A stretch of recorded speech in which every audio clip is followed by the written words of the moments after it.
During a chilly March night in 1926, on a small island near the coast of France, a heavily intoxicated Oppenheimer sat across from his three colleagues from Cambridge University. His gaze was intense as he looked directly into their eyes, and with a heavy heart, he revealed his dark plan to end his tutor's life. The reason behind this unsettling confession seemed to stem from a mixture of jealousy and deep sadness. As Christopher Nolan's blockbuster movie continues to captivate global audiences, we feel it's important to remember the genuinely somber and heart-wrenching tale of the man known as the father of death. From his early days to his final moments, Oppenheimer lived a life that was part thrilling politician and part brilliant physicist. The story of how these two worlds clashed is truly a tale fit for the big screen. Born in 1904 to a wealthy Jewish family in New York, Oppenheimer's life was charmed. His dad ran a successful textile import business, and they lived in a penthouse filled with art by famous painters like Van Gogh and Picasso. No expense was spared to ensure Oppenheimer and his brother Frank were always comfortable. Yet, beneath the luxurious surface would lay the seeds of the emotional and mental struggles he would later battle. Oppenheimer's early years were tough due to his fancy upbringing, and this, folks, succeeded in making him feel isolated. He was a lonely kid who got teased by classmates and camp buddies. Oppenheimer, feeling alone in the world, turned to poetry and physics, an endeavor he would immediately fall in love with and become obsessed with. He famously once told his brother Frank, "I need physics more than I need friends." With that level of dedication, he raced through school, graduating at 17. After that, he attended Harvard College, the obvious choice for furthering his obsession. And by running through 6 classes per semester and filtering through graduate physics courses in his junior year, he did exactly that. Fair to say, Oppenheimer's social life had vanished. Instead, he poured all his energy and time into devouring books and materials, turbocharging his brain to speed up his education. As a scientist, his need for speed didn't help in the lab. His jittery nature led to some sloppy work. People even raised eyebrows at his undercooked physics ideas. And believe it or not, he'd laugh about his not-so-great math skills. Not exactly what you'd predict from a brilliant physicist. Yet his mind was undeniably brilliant, a real master at cracking puzzles. Oppenheimer had a knack for switching fields, always on the lookout for new problems to crack and help further man's understanding of the mechanics of the universe. But here's the twist. His hopping wasn't just about passion, it had a hint of showmanship. He'd dive into subjects that were the talk of the town or had scientists buzzing with excitement. He'd dive right in, causing ripples, but never quite lasting long enough to cross any finish lines. Following his time at Harvard, Oppenheimer furthered his studies in England at Cambridge University. He really wanted to learn under a certain Ernest Rutherford, but Rutherford knew about Oppenheimer's difficulties with physics and his complex mental state, so he said no. Now, rejection was new for Oppenheimer, who was used to getting what he wanted easily. This made his mental state even worse, pushing him closer to depression. However, folks, like all Cambridge students, he had a mentor, an older graduate student named Patrick Blackett. Patrick was everything Oppenheimer wanted to be: popular, loved, respected, and handy in the lab, so naturally, Oppenheimer hated him bitterly.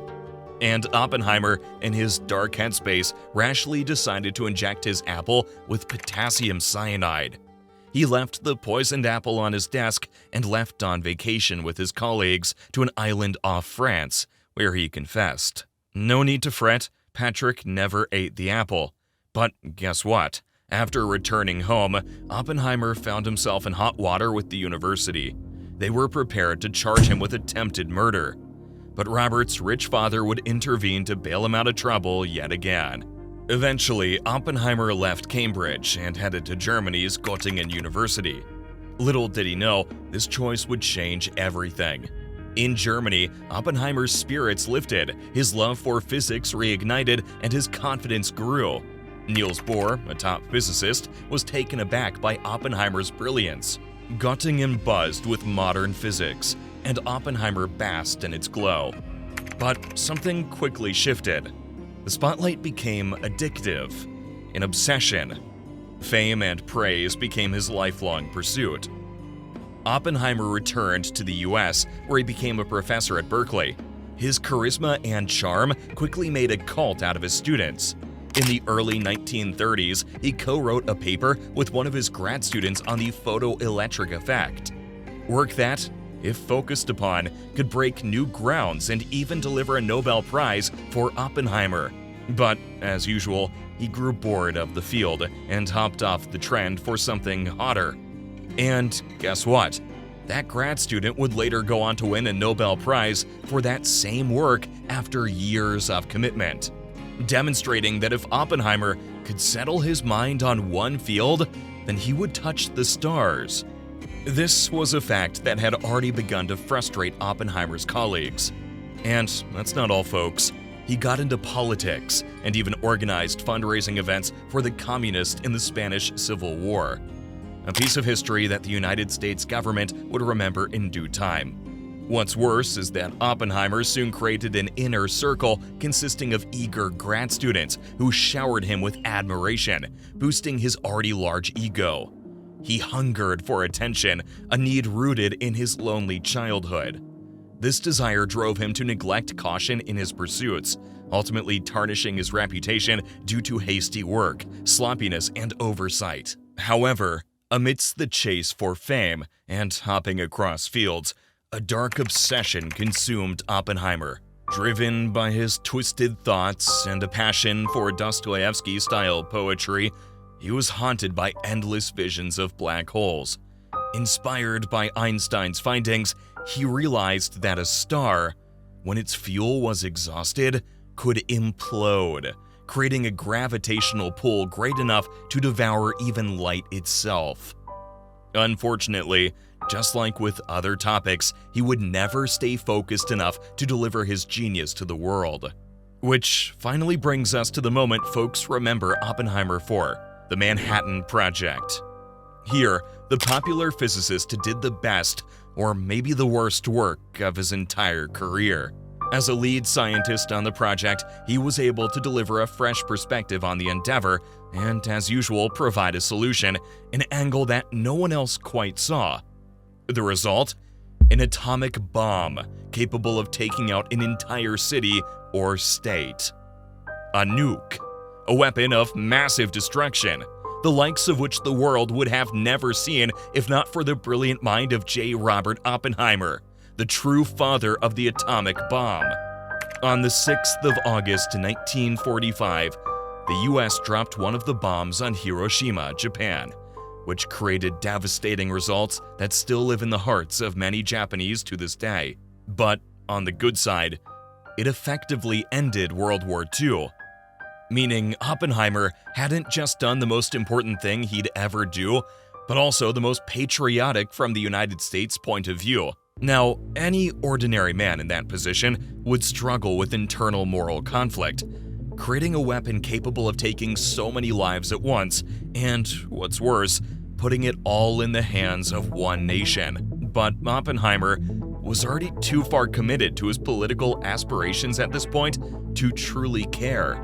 As you can imagine, it was all downhill from here. After the war, when scientists were being laid off by the government, Oppenheimer sought to fully establish himself as a politician, sacrificing his work as a physicist.